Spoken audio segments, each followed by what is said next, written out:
नमस्कार. मी भाऊ तोरसेकर. तुम्ही बघत आहात प्रतिपक्ष.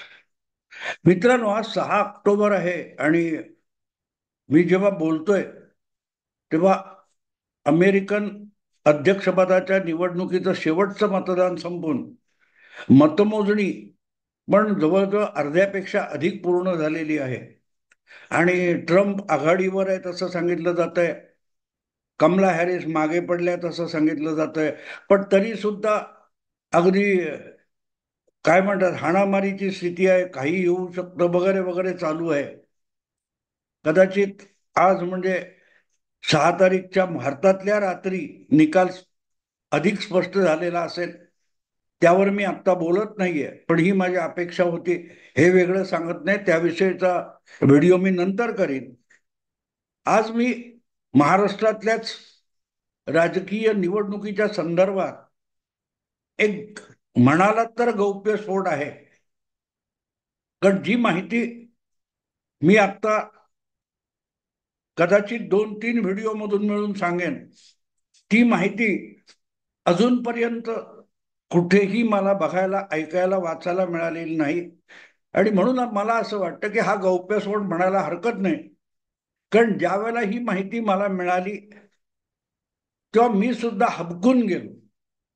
कारण गेले 2-3 दिवस म्हणजे 4 तारीखला उमेदवारी अर्ज मागे घेण्याची मुदत संपत आलेली असताना अखेरच्या मागे घेण्याच्या मुदतीच्या दिवशी मराठा योद्धा मनोज जरांगे पाटील यांनी महाराष्ट्राच्या विधानसभा निवडणुकीच्या आखाड्यातून जी अक्षरशः पलायन करून माघार घेतली, त्यामुळे सगळेच बुचकळ्यात पडलेले आहेत.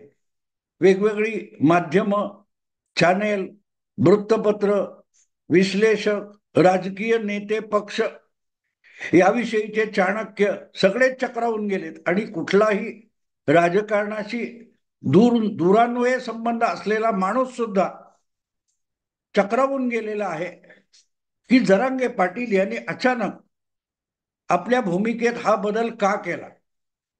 कारण जे जरांगे पाटील लोकसभा निवडणुकीच्या जवळजवळ 6 महिने आधीपासून महायुतीला, प्रामुख्याने भाजपचे सर्वोच्च महाराष्ट्रातले नेते देवेंद्र फडणवीस यांना राजकारणातून आणि राजकीय आयुष्यातून उठवण्यासाठीच कटिबद्ध झालेला होता आणि त्यासाठी नको नको तितकं बेताल बोलून सुद्धा आपला ब्राह्मण द्वेष, आपला फडणवीस विरोध लपवत नव्हता.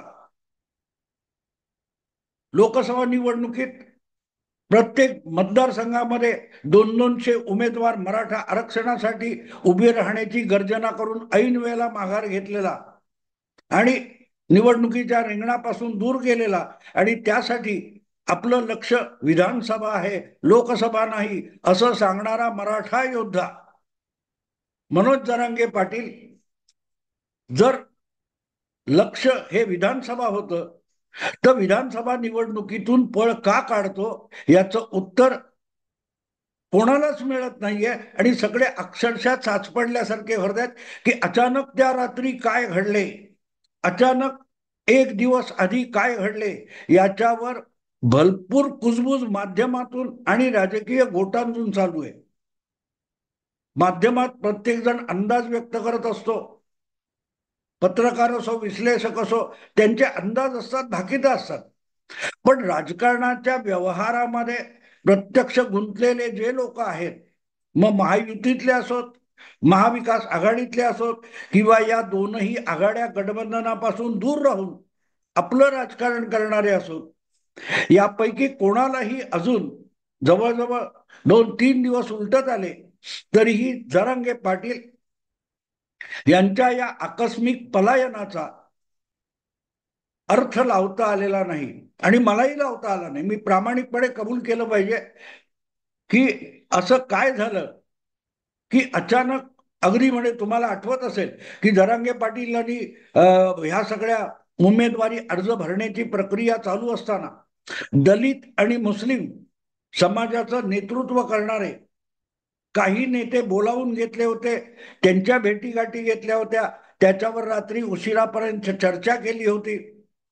कुठल्या कुठल्या मतदारसंघात कोणाला पाठिंबा द्यायचा, कुठले उमेदवार निवडून आणायचे, कुठले उमेदवार पाडायचे, कोणाला आमदार करायचं आणि कोणाला सत्तेपासून दूर भिरकावून द्यायचं, यापर्यंतच्या गर्जना मराठा योद्धा करत होते. आणि 4 तारीखला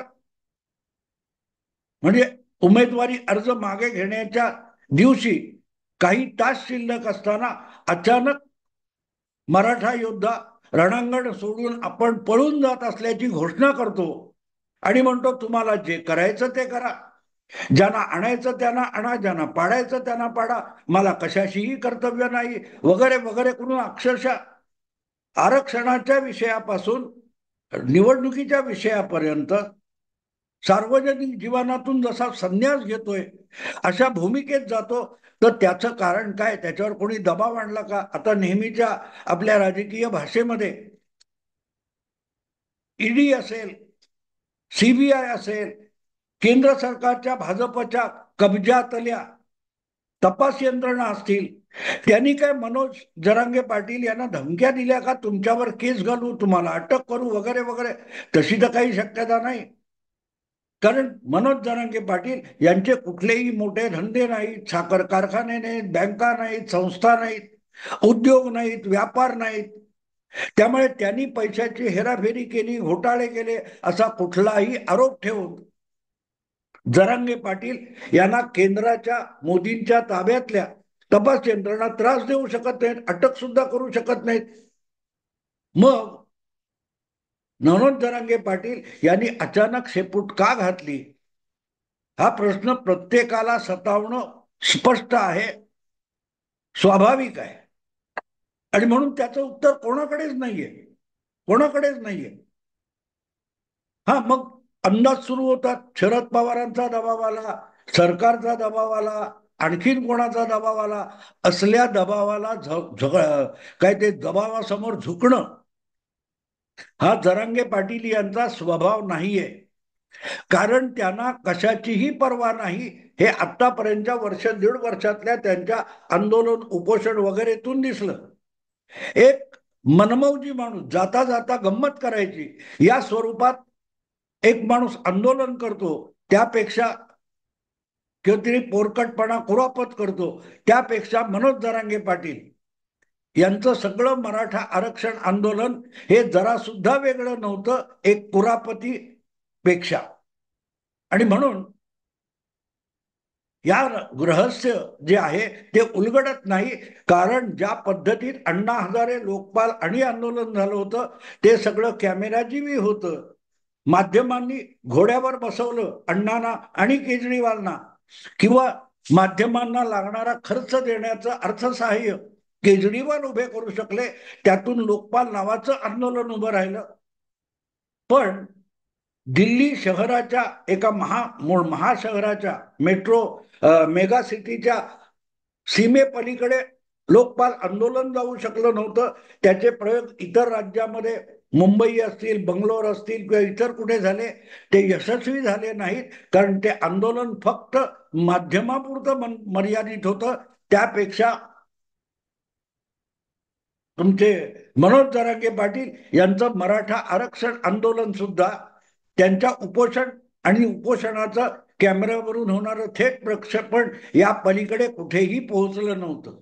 आणि म्हणून लोकसभा निवडणुकीवर सुद्धा मनोज जरांगे पाटील यांच्या आंदोलनाचा कुठलाही परिणाम झाला नव्हता.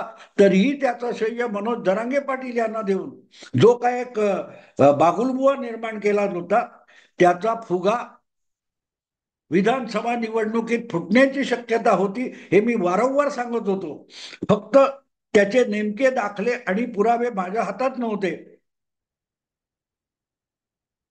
आणि म्हणूनच ज्यांनी हा बागुलबुवा पसरवला त्यांचा 4 नोव्हेंबरला भ्रमनिराश झाला.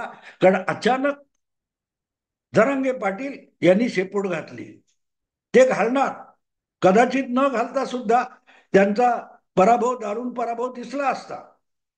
पण त्यांना अशी माघार घेण्याचं कारण काय हे कोणालाही कळू शकलेलं नाही. आणि मला सुद्धा त्याचा जो तपशील मिळाला तो इतका धक्कादायक आहे की मी सुद्धा तो अपेक्षित केला नव्हता. मित्रांनो, मला मिळालेली जी माहिती आहे ही कुठल्याही राजकीय गोटातून किंवा कुठल्या राजकीय पत्रकाराच्या माध्यमातून आलेली नाहीये. ज्या व्यक्तीकडून किंवा ज्या गोटातून मला ही माहिती मिळाली, मलाही धक्का बसला की अशी माणसं सुद्धा मला किंवा प्रतिपक्षाला, भाऊ तोरसेकरला इतकं गंभीरपणे ऐकत असतात. अशा एका माणसाने मला अनपेक्षितरित्या मनोज जरांगे पाटील यांच्याविषयी जी माहिती दिली, त्यांच्या माघारीविषयी जी माहिती दिली, ती मी थक्क झालो. कारण ज्या व्यक्तीकडून माहिती आली मला, ती व्यक्ती राजकारणापासून मैलोगणती दूर असते, कशाशी कशाचा संबंध नाही, अशी प्रशासन यंत्रणेमधली एक व्यक्ती आहे जिला राजकारणामध्ये काडीचाही रस नाही. काडीचाही रस नाही.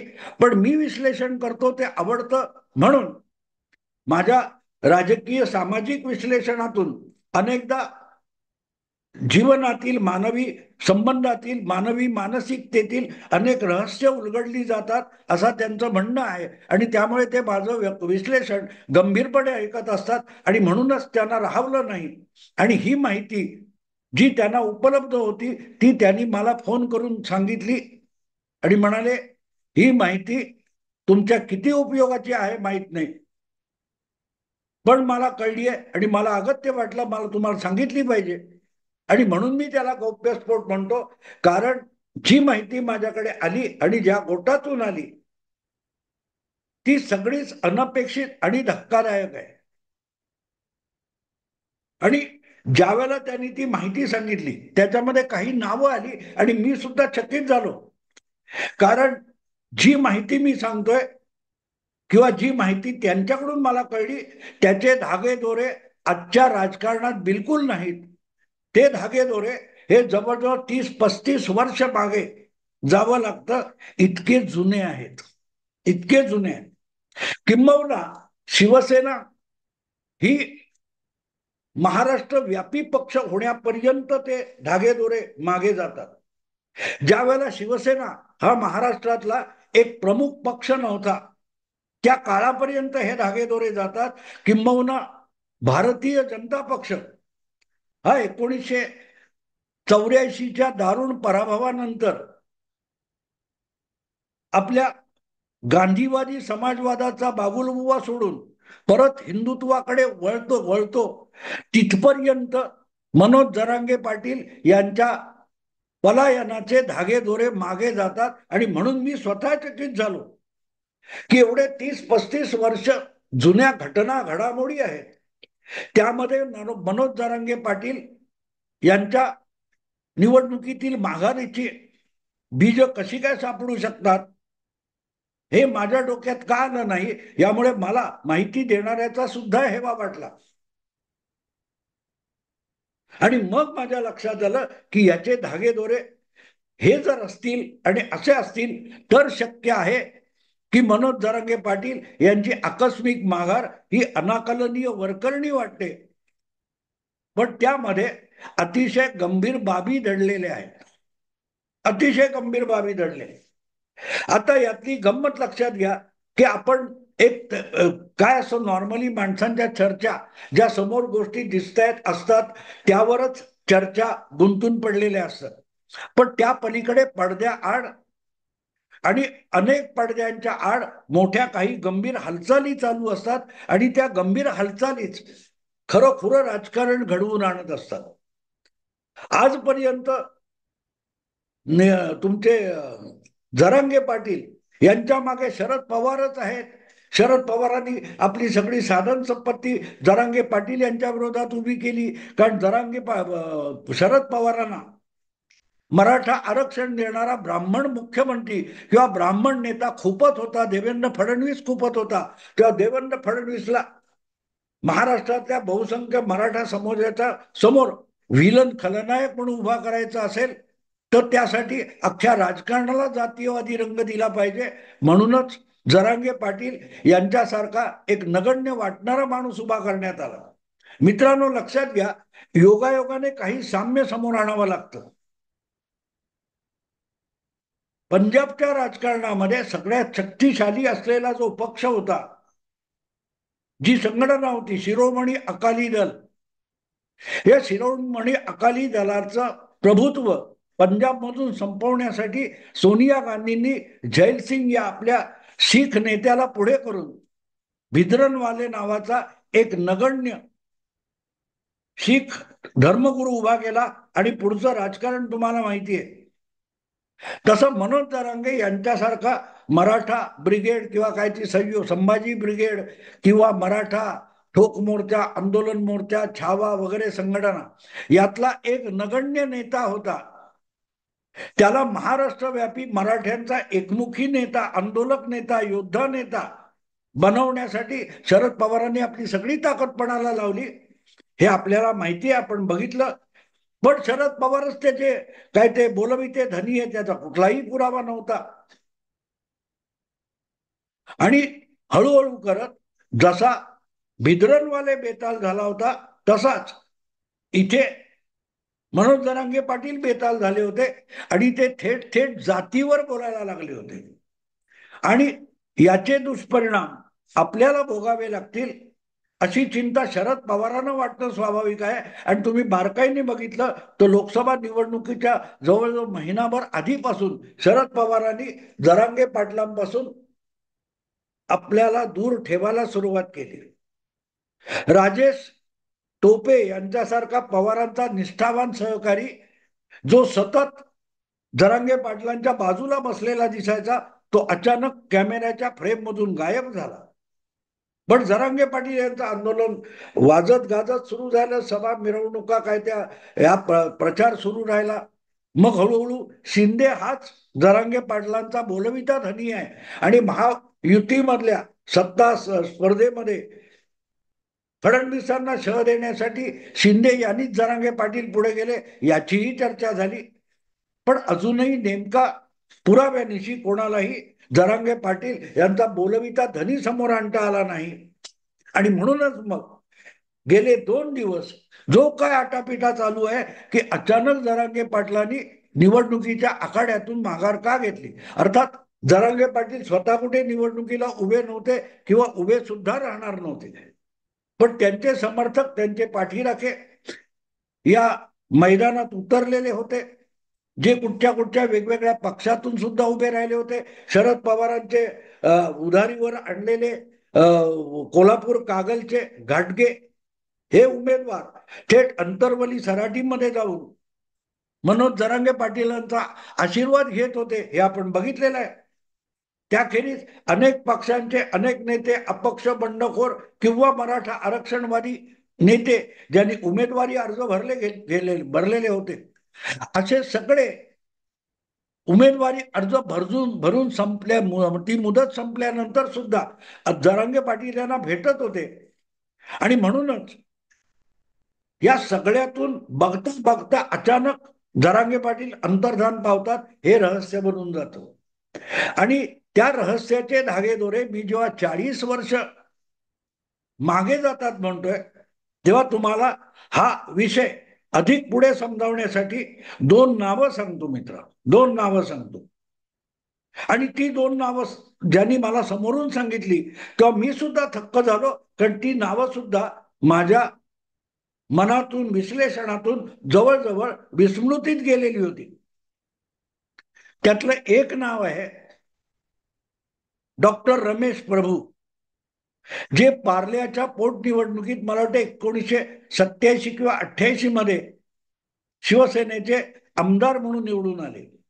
आणि दुसरं नाव आहे सूर्यकांत महाडिक, जे 1990च्या विधानसभा निवडणुकीत कुर्ला नेहरू नगर मतदारसंघातून विधानसभेवर निवडून आले होते. ही 2 नावं मनोज जरांगे पाटील यांच्या आकस्मिक माघारीचं कारण आहे हे ऐकून मी सुद्धा उडालो आणि म्हणून मी या गोष्टीला, या माहितीला धक्कादायक आणि गौप्यस्फोट म्हणतो. कारण या घटना जवळजवळ 30 ते 35 वर्ष जुन्या आहेत. 1988 आणि 1900 मला वाटतं 94-93 ची गोष्ट आहे. हे मी का सांगतोय लक्षात घ्या मित्रांनो, की आज तुम्ही जे काय राजकारणावर विवेचन विश्लेषण होतं त्यामध्ये सूर्यकांत महाडिक आणि ते रमेश प्रभू यांचा उल्लेख पण येत नाही. अर्थात रमेश प्रभू आज हयात नाहीये, पण ही दोन नावं, ही मनोज जरांगे पाटील यांना सुद्धा कितपत माहिती आहेत मला ठाऊक नाही, त्यांचा इतिहास कितपत ठाऊक नाही, माहित नाही. पण या दोघांचा जो पूर्वेतिहास आहे, त्या पूर्वेतिहासाच्या कारणास्तव आकस्मिक जरांगे पाटील यांना निवडणुकीच्या, विधानसभा निवडणुकीच्या आखाड्यातून, रणांगणातून पळ काढावा लागला. ही माहिती म्हणूनच धक्कादायक आहे, कारण ह्या सगळ्याचं तर्कशास्त्र समजून घेण्यात मला काही तास गेले की जरांगे पाटील, सूर्यकांत महाडिक आणि रमेश प्रभू या तीन नावांची सांगड घालायची कशी आणि त्याचा आजच्या निवडणुकीशी संबंध काय. अर्थात मी जे सांगतोय, जरांगे पाटील निवडणुकीच्या रिंगणात न उतरलेले नेते आहेत आणि रमेश प्रभू आणि सूर्यकांत महाडिक हे निवडणुकीच्या रिंगणात उतरले आणि त्यानंतरच्या घटनाक्रमाला महत्व आहे. आणि म्हणून याची सूत्रम कल्पना कोणाकडे नव्हती, मलाही नव्हती. पण ज्या वेळेला ही माहिती कळली मी उडालो मित्रांनो. पण तो सगळा तपशील मी दुसऱ्या भागात सांगेन, हा व्हिडिओ लांब होऊ नये म्हणून. गौप्यस्फोटाचा हा पहिला भाग, त्याची पार्श्वभूमी मी तुमच्या समोर आज मांडलेली आहे. पुढच्या व्हिडिओमध्ये याच्या अधिक तपशिलात जाईन. कदाचित 2 किंवा 3 व्हिडिओ या सगळ्याचं पूर्ण सविस्तर समजावणारं विश्लेषण व्हायला 2 ते 3 व्हिडिओ अजून करावे लागतील. आत्ता इथेच थांबतो. आवडलं लाईक करा, शेअर करा आणि प्रतिपक्षाला सबस्क्राईब करा. नमस्कार.